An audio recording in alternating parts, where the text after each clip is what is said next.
Madaming nabahala, madaming nag-aalala, madaming nagulat doon sa magiging bagong requirements ng monetization dito sa YouTube. At dito guys, i-discuss ko sa inyo kung ano yung mga dapat nyong malaman doon sa paparating na update next year, no? Especially February 1 dito sa YouTube. Okay, so sabi dito, YouTube announced a major update, doubling the ad revenue and premium thresholds for the new creators joining the YouTube Partner Program effective February 1, 2027, which is next year pa po ito ha.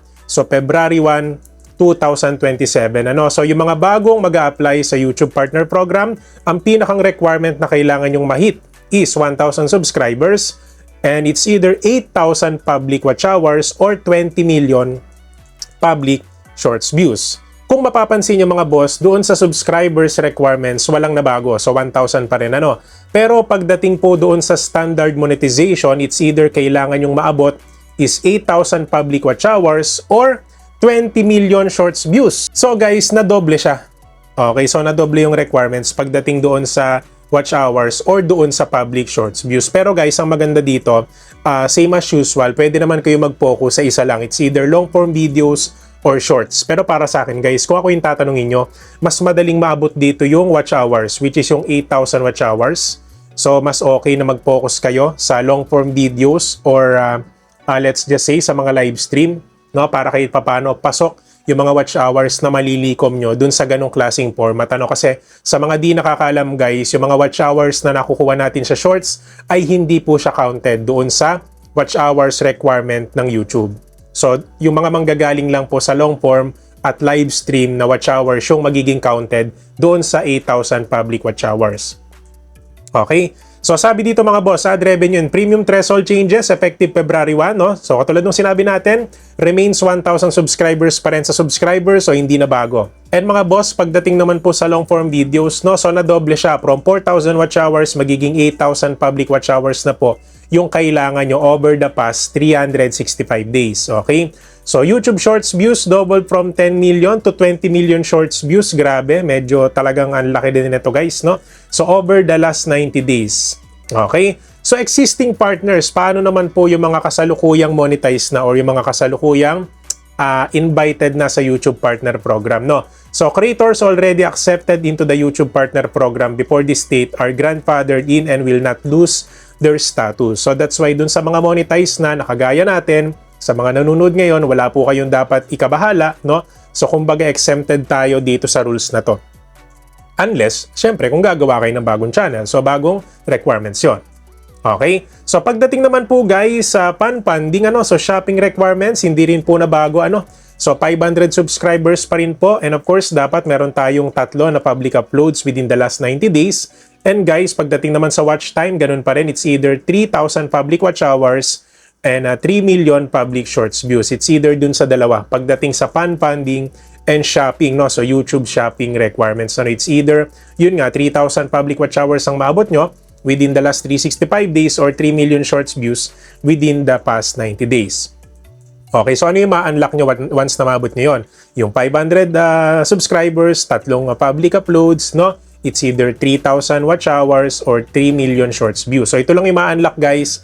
Ito lang, no? So fan-funding features like channel membership, super chat, super thanks, and of course YouTube shopping. So yung nabanggit natin ng una, yun po yung pinakang standard requirement para po mabuksan nyo po yung watch page ads, which is ito po yung mga revenue na makukuha natin sa ads, which is yun yung pinakang target natin as a YouTuber. So itong nabanggit natin ngayon lang is most likely nakapokus siya sa membership, super chat, super thanks, and YouTube shopping.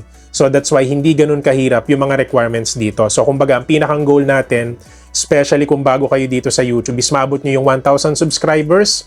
It's either 8,000 watch hours next year or 20 million public shorts views next year. So yun po yung bagong requirements, especially sa standard monetization starting February 1, 2027. Hello everyone, especially the live streamers out there. Are you searching for a reliable, safe, fast, and affordable recharge or top-up service? If you're using the Sugo and Chamet apps, I suggest you visit the CocoDP platform. To get a huge discount, use the Cocoin payment method. Don't forget to click the link in the comment section and log in to CocoDP. The CocoDP platform offers plenty of games and live apps that you can choose from. Now, I will teach you how you can buy Chamet Diamonds here on CocoDP. First, enter your UID. Second, choose the package you want to purchase.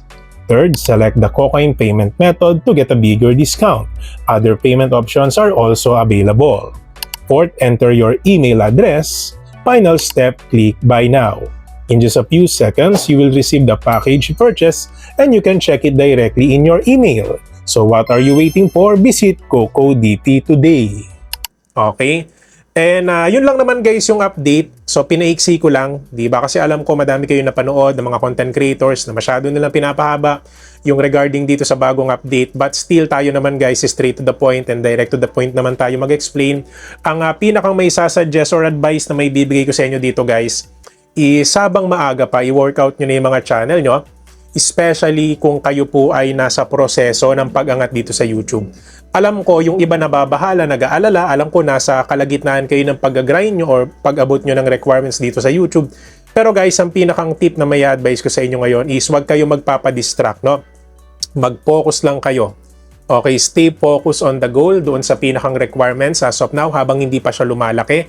So wag nyo nang hintayin yung next year bago kayo magsipag, di ba? So ilang buwan pa naman yung meron tayo, August, di ba? September, October, November, December, January, February. So almost kalahating taon pa, 6 months, no? So bakit pa natin kailangan hintayin yung next year bago natin sipagan, di ba? Hihintayin pa ba natin na madoble yung requirements sa YouTube para magsipag tayo dito at ma-monetize? So syempre guys, hindi na. Okay? Kaya dun sa mga kaibigan natin na madaming natutunan for today, don't forget to subscribe my channel, DJMA, for more videos like this. And guys, mega love shoutout po pala dun sa mga solid viewers ng ating channel na lagi nag-aabang ng vlogs natin, daily or weekly. Maraming salamat po pala sa inyong lahat.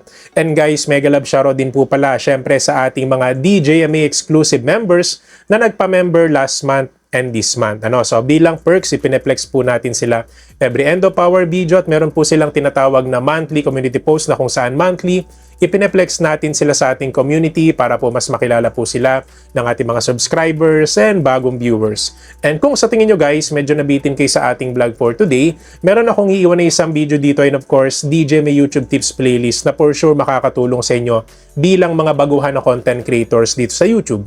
So yun lang naman guys, maraming salamat po sa panonood and God bless po sa ating lahat.